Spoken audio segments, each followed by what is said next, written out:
Welcome to The Explainer. Today, we're doing something really important. We're building a complete blueprint for investing. And we're doing it by standing on the shoulders of giants, people like Warren Buffett, Robert Kiyosaki, and William O'Neill. The whole goal here is to shift your thinking away from random guesses and speculation and towards a systematic, professional approach to the stock market.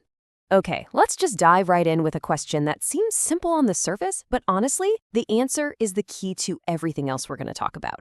See, being rich, that's about having a high net worth. It's looking good on paper. But being wealthy?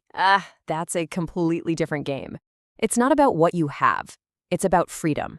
So here's our roadmap for this explainer. First, we're going to start with the investor's mindset, because that's the foundation for everything. Then we'll build out our strategy with 4 key pillars: fundamental analysis, technical analysis, generating cash flow, and managing your risk.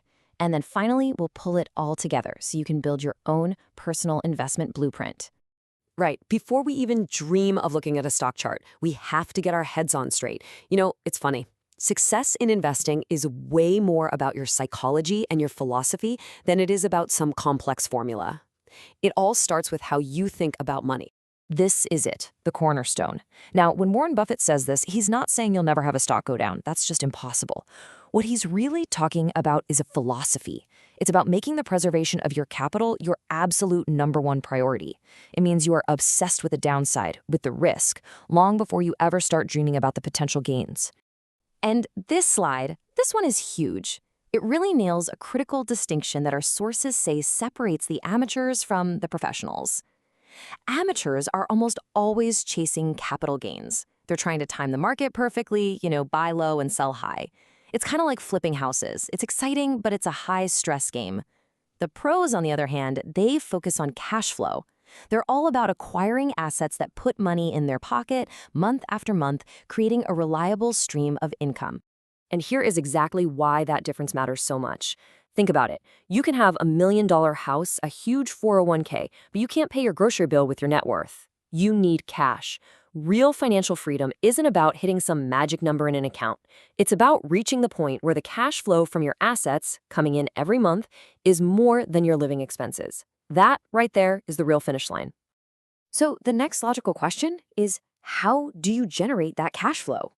For that, we turn to this incredibly powerful model from Robert Kiyosaki, the cash flow quadrant. It shows that basically all income is generated in one of 4 ways, and where your money comes from has a massive, massive impact on your path to wealth. So on the left side of this quadrant, you've got your E's, employees, and your S's, the self-employed. An E has a job, an S owns a job. But in both cases, the income is directly tied to their own labor. If they stop working, guess what? The money stops too. The right side, that's where true wealth is built. The B's, big business owners, they create systems that work for them. And the I's, the investors, they make their money work for them. They use assets to generate income. This is how you make money while you sleep. And the ultimate goal is to move from the left side of this quadrant over to the right. Okay, let's move on to our first pillar. Now that we have the right mindset, how do we find the right assets to buy? Well, this is where we put on our detective hats and start to investigate the real health of a business. Fundamental analysis is all about ignoring the day-to-day noise and drama of the stock market and asking one simple question: is this a good business? We're not just buying a ticker symbol, we're buying a small piece of a real company. So we've got to look at its financials, its report card, to see if it's strong, if it's profitable, and if it's growing. We're trying to figure out its true intrinsic value. And who better to learn from than the master himself, Warren Buffett? He boils his entire process down to 4 non-negotiable rules. First, he's got to see honest and competent management. Second, he asks, will this company still be a leader in 10, 20 years? Third, he only invests in businesses he can actually understand, what he calls his circle of competence. And finally, only after all that, does he ask, is the stock selling for less than the business is actually worth? Every single one of these boxes has to be checked. No exceptions. Now, for those of you who really want to get into the weeds, Philip Fisher, who's basically the father of growth investing, created this incredibly detailed 15-point checklist. This is like a deep dive forensic investigation into the quality of a business. He asks these probing questions that really get to the core of what makes a company truly exceptional and able to grow for the long haul. This is the kind of homework that separates the serious investors from the speculators. So Pillar 1 helps us find a great company. That's awesome, but that's only half the battle. Just because it's a great company doesn't mean it's a great time to buy the stock. And that's where Pillar 2 comes in. This one helps us with the when. This says it perfectly. It's so important to see that these pillars aren't enemies, they're partners. Your fundamental analysis tells you about the company's real value, while technical analysis tells you about the stock's price, which is all about supply and demand from other investors. When you use both together, you get a much more complete picture. Technical analysis is essentially market psychology on a chart. When you look at a price chart, you're literally seeing a recorded history of the battle between buyers, which is demand, and sellers, which is supply. We're looking for patterns, for trends in this human behavior to get an edge on where the price is likely to go next. We want to buy when the buyers are clearly winning.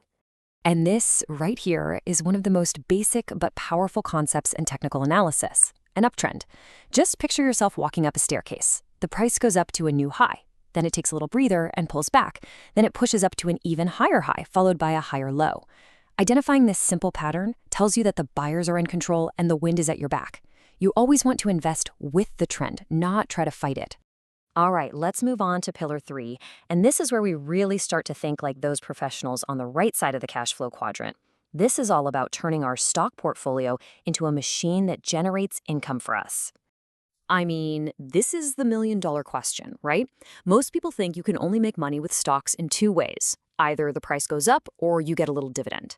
But there is a third way, a really powerful way to generate consistent income, and it involves selling options. Okay, so this slide shows a really cool systematic strategy for this. It's often called the wheel. Let's walk through it nice and slow. First, you find a fantastic company, one you'd be happy to own, but you think, I'd love to buy it a little cheaper. So, step 1, you sell something called a put option. Just think of this as getting paid a fee right now, today, for simply agreeing to buy the stock at your lower target price sometime in the future.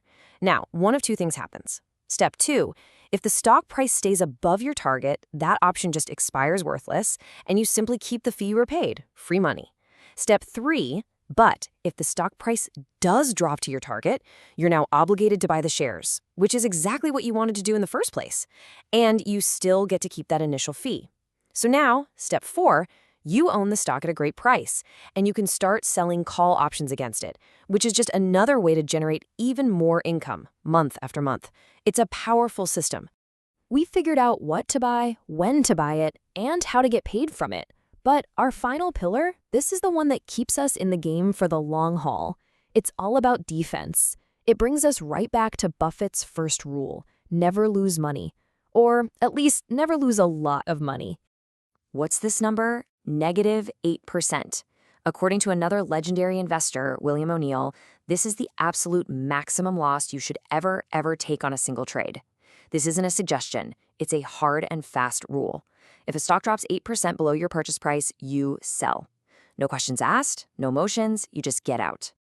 And this quote just highlights the truth of it all. The best investors in the world aren't the ones who are right all the time. They're the ones who are the best at managing their losses when they're wrong. They have zero ego about it. If a trade goes against them, they admit the mistake, they take that small, predefined loss, and they move on to the next opportunity. You have to remember, one huge loss can wipe out 10 or 12 small wins. Protecting your capital is everything. Okay, we have laid the foundation with the right mindset, and we've built the house with our 4 pillars. So now, how do we actually put all this into practice? Well, real success comes from having a repeatable system, a professional routine that you follow day in and day out. This right here, this is what that professional routine can look like. And notice, it's not about frantically reacting to news headlines. It's a calm, proactive process. You start your day getting a feel for the overall market. Then you run scans to find fundamentally strong companies. From that list, you apply your technical analysis, you check out the cash flow potential, and you define your risk. Only then does a stock even make it onto your watch list. You become a patient hunter, waiting for the perfect setup, not a gambler just chasing random tips. So we've walked through the whole thing, the mindset, the analysis, the strategy, and the discipline that truly defines a systematic investor. This is the framework for moving from the left side of that quadrant to the right, from chasing quick profits to building real, sustainable wealth through cash flow. The blueprint is right here. The only question left is, what are you going to build with it?